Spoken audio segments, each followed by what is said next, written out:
નમસ્કાર મિત્રો, જય દ્વારકાધીશ મિત્રો.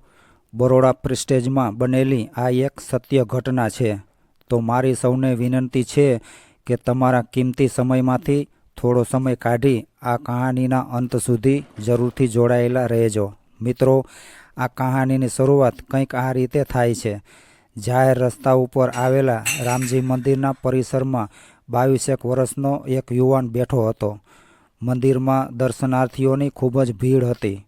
મંદિરમાંથી મધુર સંગીતનો ધ્વનિ સંભળાઈ રહ્યો હતો, પરંતુ યુવાનનું એ તરફ બિલકુલ ધ્યાન ન હોય એવું લાગી રહ્યું હતું. યુવાન એકદમ ચિંતાગ્રસ્ત ચહેરે વિચારોમાં મગ્ન હતો. ચહેરા પર એકદમ હતાશા છવાયેલી હતી.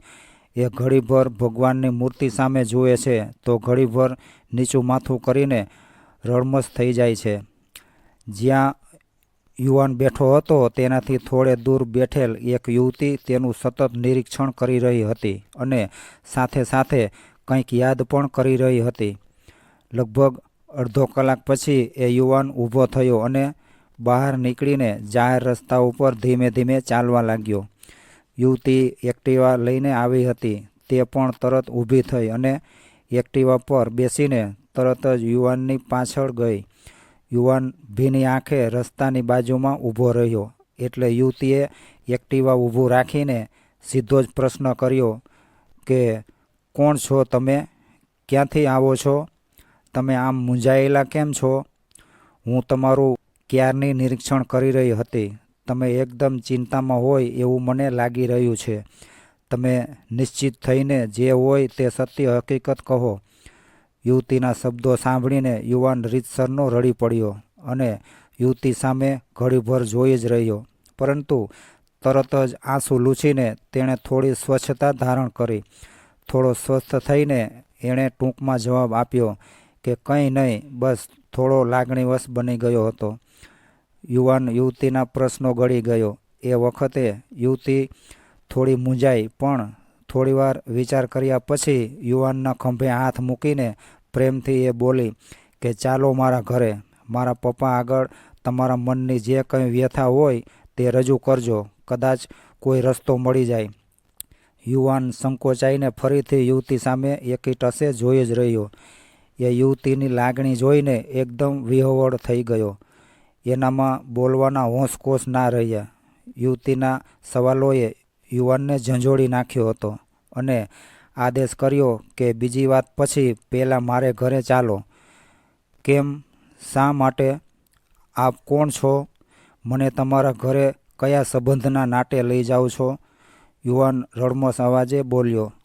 ગંભીર ચહેરે યુવતીએ કહ્યું કે તમે એક અજાણ્યા અતિથિ છો, એટલે માનવતાના સંબંધના નાતે અને બાપુજી પાસેથી શીખેલ સંસ્કાર અને સમજણ તમને મારે ઘરે આવવાનું આમંત્રણ આપે છે.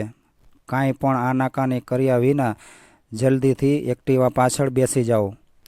એ વખતે યુવાન કંઈ પણ બોલ્યા ચાલ્યા વગર યુવતીના ચાલુ એક્ટિવા પાછળ બેસી ગયો.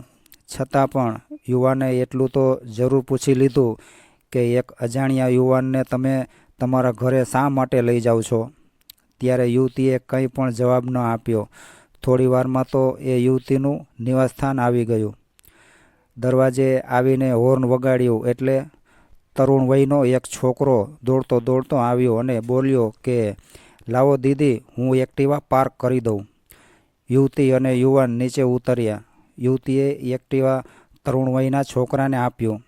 એ તરુણ વયનો છોકરો યુવતીનો સગો ભાઈ હતો. એણે પૂછ્યું કે દીદી, કોણ છે આ ભાઈ? આપણા મહેમાન છે? યુવતીએ કંઈ જવાબ ન આપ્યો. આગળ યુવતી અને પાછળ પેલો યુવાન ઘરના પ્રવેશદ્વાર પર પહોંચ્યા. પ્રવેશદ્વાર પર મંજીભાઈની મહેર એવું લખાણ જોઈને યુવાન થોડો અચંબિત થઈ ગયો. યુવાન યુવતીની પાછળ પાછળ બેઠક ખંડમાં પ્રવેશ્યો. જેણે દિવાલ પર ટીંગાડેલ એક તસવીર જોઈ. તસવીરમાં જોતાં જ યુવાન મનોમન ચોંકી ગયો. અરે આ શું? પોતાના જ મા બાપની તસવીર જોઈને યુવાન હચમચી ગયો.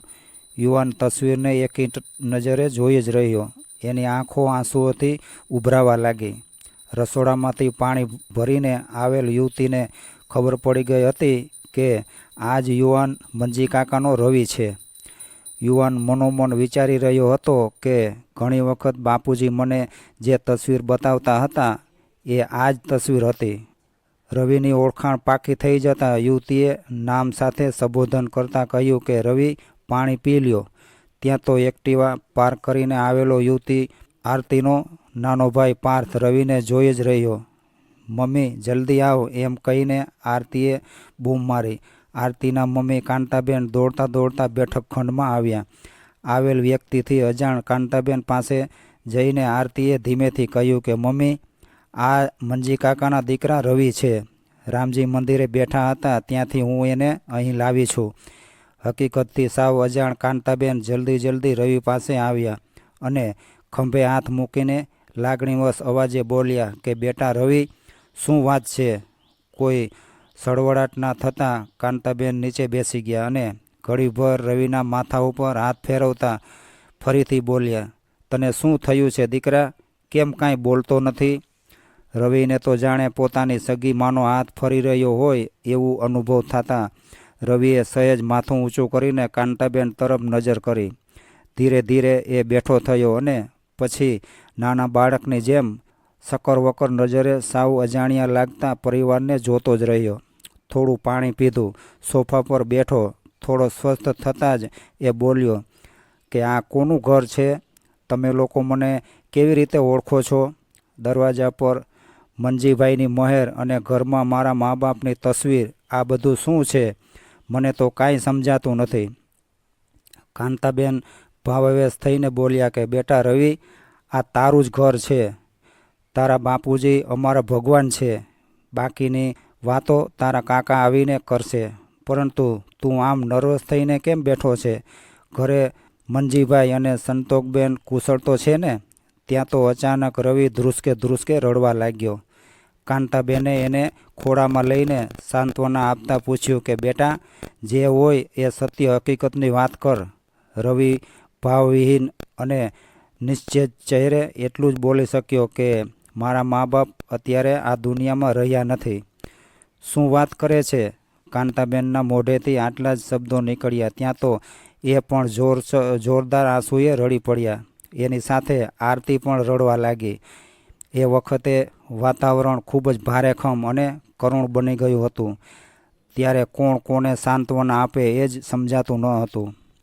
આરતીએ ઝડપથી તેના પિતાજી માધાભાઈને ફોન કર્યો અને કહ્યું કે પપ્પા, આપણા ઘરે મંજી કાકાના દીકરા રવિ આવ્યા છે.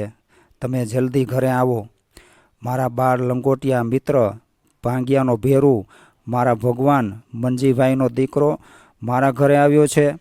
શહેરમાં દવાખાનું ચલાવતા પ્રખ્યાત ડૉક્ટર માધાભાઈ પળનો પણ વિલંબ કર્યા વગર કાર લઈને ઝડપથી ઘરે આવ્યા. બેઠક ખંડમાં પ્રવેશ કરતાં જ માધાભાઈએ કરુણ દ્રશ્ય નજરે જોયું. શું વાત હશે? કોને પૂછવું? પતિને જોતાં જ કાંતાબેન તેમની પાસે આવ્યા અને સોફા પર બેસવાનો ઈશારો કર્યો. માધાભાઈ સોફા પર બેસતાની સાથે જ પત્નીએ તૂટક શબ્દોમાં ભીની આંખે મંજીભાઈ અને તેમના પત્નીના મોતના સમાચાર આપ્યા. જીવનમાં તડકો છાંયો જોઈ ચૂકેલા માધાભાઈ માથે જાણે કે આભ તૂટી પડ્યું હોય એમ સૂનમૂન થઈ ગયા. આરતીએ પાણી આપ્યું. પછી માધાભાઈ ઉઠીને રવિ પાસે ગયા. રવિ વેદના ભૂલીને ઊભો થઈને માધાભાઈના પગે પડવા ગયો. એ નીચો નમીને પગે પડે એના પહેલાં જ માધાભાઈએ બાથ ભરીને હૃદય સરસો ચાંપી દીધો. બંનેની આંખોમાંથી અશ્રુધારા વહેતી રહી. હજી રવિને કોઈ વાતનો તાળો મળતો ન હતો. અજીબ મિલન છે રવિનું અને માધાભાઈના પરિવારનું. આજે પહેલીવાર રૂબરૂમાં સૌએ રવિને જોયો હતો.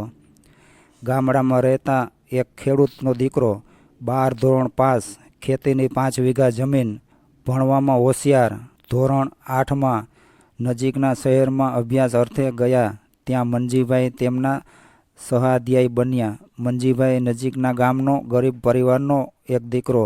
ગયા જન્મના લેખ હોય કે ગમે તે હોય, પરંતુ બંને વચ્ચે એવી મિત્રતા બંધાઈ કે એનો જોટો જળવો મુશ્કેલ હતો. સમયને વહી જતાં ક્યાં વાર લાગે છે. બંનેનું ધોરણ 12નું પરિણામ આવી ગયું. મંજીભાઈ સારા ટકે પાસ થયા, પરંતુ 5 ભાઈઓમાં સૌથી મોટા હોવાથી અભ્યાસ પર બ્રેક લાગી ગઈ. બીજી બાજુ માધો પણ 12 સાયન્સમાં અવ્વલ નંબરે મેડિકલનું ફોર્મ ભર્યું. પ્રવેશ મળ્યો ત્યાં સુધીનો ખર્ચો મંજીભાઈએ પોતાના ભાઈઓના વિરોધ વચ્ચે પૂરો પાડ્યો હતો. પોતાના ભાગે આવેલી જમીનમાંથી 2 વીઘા જમીન મંજીભાઈએ ગીરવે મૂકીને મિત્રભાવ નિભાવ્યો હતો. મિત્રભાવ નિભાવવામાં તેઓ પોતાના ભાઈઓમાં અપ્રિય બની ગયા હતા. અત્યંત મહેનતુ અને બુદ્ધિજીવી હોવાથી મંજીભાઈને ક્યાંય કોઈ તકલીફ ન હતી. ખેતી ઉપરાંત પશુપાલન અને અન્ય વેપાર ધંધો કરીને પૈસા કમાઈ લેતા હતા, પરંતુ જીવન નિર્વાહ થાય એટલું જ પોતે રાખતા હતા. બાકીનું સેવા કાર્યોમાં વાપરી નાખતા હતા. ભાઈઓ ગમે તે કહે, પરંતુ માતૃભાવ આખા પંથકમાં વખણાય. ગામના કોઈ પણ પ્રકારના કાર્યમાં મંજીભાઈ અચૂક હાજર હોય. સૌના માનીતા અને પ્રતિષ્ઠિત વ્યક્તિઓમાં એમનું નામ મોખરે હતું. ટૂંકમાં માનવતાની મિસાલ એટલે મંજીભાઈ. ડૉક્ટર બન્યા પછી માધો એનું ઋણ ચૂકવતો રહ્યો. ગીરવે મૂકેલ જમીન પાછી મેળવી, પરંતુ ભાઈઓના વિરોધના કારણે માધાભાઈ માટે મંજીભાઈનો દરવાજો બંધ થઈ ગયો હતો. સ્વમાની મંજીભાઈને પણ આ બાબતે ખરાબ લાગ્યું હતું. કોઈ કદાચ મોહનભાઈની માનહાનિ કરે એના કરતાં એ ના આવે એ જ ઉત્તમ હતું. મોરના ઈંડાને ચીતરવા ના પડે. રવિ શરૂઆતથી જ ભણવામાં હોશિયાર હતો. એ MBBSના 3જા વર્ષમાં છે. મંજીભાઈ આર્થિક આયોજનથી રવિને ભણાવી રહ્યા હતા, પરંતુ વિધિની વક્રતા તો જુઓ. ભર્યો ભાદર્યો માળો પલભરમાં વિખેરાઈ ગયો. મંજીભાઈ અને સંતોકબેનનો માર્ગ અકસ્માત થયો. ડૉક્ટરી સારવારમાં પાણીની જેમ પૈસા વહાવ્યા, પરંતુ અઠવાડિયાની અંદર તો આ પરોપકારી દંપતી સ્વર્ગે સિધાવી ગયા. રવિ સાથે તો જાણે આબ ફાટ્યું હોય. સમાજમાં આબરૂદાર અને આગેવાન કુટુંબ હતું. કારજમાં ભાઈઓએ અઢળક ખર્ચો કરાવ્યો. કારજ પતી ગયા પછી કારજનો અને દવાખાનાનો હિસાબ થયો. મંજીભાઈના ભાગે ગાય અને ભેંસ વેચાઈ ગયા. 5 વીઘા જમીન હતી એ પણ ભાઈઓ પાસે ગીરવે મુકાઈ ગઈ. રવિ કાકા કુટુંબના વ્યવહાર અને વર્તનથી પૂરેપૂરી રીતે ભાંગી પડ્યા હતા. આગળ અભ્યાસની ઈચ્છા મરી પરવારી હતી. આ જગત ઉપરથી રવિને વિશ્વાસ ઉડી ગયો હતો. રવિને તો બસ એક મા બાપે આપેલ સંસ્કાર અને સમજણે આત્મહત્યા તરફ જતા રોકી લીધો હતો. વહેલી સવારે ઉઠીને માતા પિતાની છબીને પ્રણામ કરીને રવિ ચાલવા માંડ્યો હતો. ક્યાં જવું, શું કરવું, બસ વિચારોના વમળમાં ચાલવા જ માંડ્યો. પરંતુ કુદરતની ગતિ પણ ન્યારી છે. મંદિર પરિસરમાં આરતીએ જોયો અને માધાભાઈના ઘરે મહેમાન બન્યો. વાહ ભગવાન, તારી પણ માયા કેવી છે. જમવાની ઈચ્છા તો સૌની મરી પરવારી હતી, છતાંય સાંજના વાળુના 2 કોળિયા ખાઈને બધા બેઠા હતા. એ વખતે માધાભાઈને લાગ્યું કે રવિ હવે થોડો સ્વસ્થ દેખાય છે. એટલે ખંભે હાથ મૂકીને એમણે રવિને પૂછ્યું કે બેટા, આ બધું પડવારમાં કઈ રીતે બની ગયું, એની કહાની સંભળાવ. રવિ એક એક શબ્દ કહેતો ગયો. માનવતાનો લાગણી પ્રવાહ સૌની આંખોમાંથી ટપકતો રહ્યો. માધાભાઈએ રવિને છાતી સરસો ચાંપી દીધો. કાંતાબેન માથા પર હાથ પસવારતા રહ્યા. લોહીના સંબંધો કરતાં માનવતાના સંબંધો આગળ નીકળી ગયા હતા. પહેલાં તો રવિને થોડો રડી લેવા દીધો, પછી ધીરે ધીરે થોડો સ્વસ્થ થયો.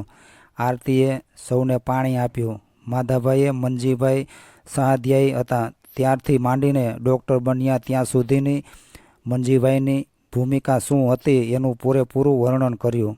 રવિ આ વૃત્તાંત સાંભળીને થોડો હળવો થયો. એ વખતે જ કાંતાબેને કહ્યું કે બેટા રવિ, અમને એ ઋણ ચૂકવવાનો મોકો આપવાનો છે અને તારે અહીં જ રહીને MBBS MD પૂરું કરવાનું છે. ઘડીભર તો નીરવ શાંતિ પથરાઈ ગઈ. ત્યારે માધાભાઈની ઈચ્છા તો કંઈક બીજી જ હતી. એમણે દીકરી આરતી તરફ નજર કરી અને બોલ્યા કે બેટા રવિ, તને ડૉક્ટર બનાવીને વાત પૂરી કરવાની નથી. મારી દીકરી આરતી પણ અત્યારે MBBSના 2જા વર્ષમાં છે. તમારા બંનેનો અભ્યાસ પૂરો થાય એના પછી તારે એનો હાથ પકડીને તારા વતનમાં મંજીભાઈના વ્યક્તિત્વને સેવારૂપી શ્રદ્ધાંજલિ આપવા જવાનું છે. આ સાંભળીને આરતી થોડી શરમાઈ ગઈ અને નીચું જોઈને માધાભાઈના પગ પાસે બેસી ગઈ.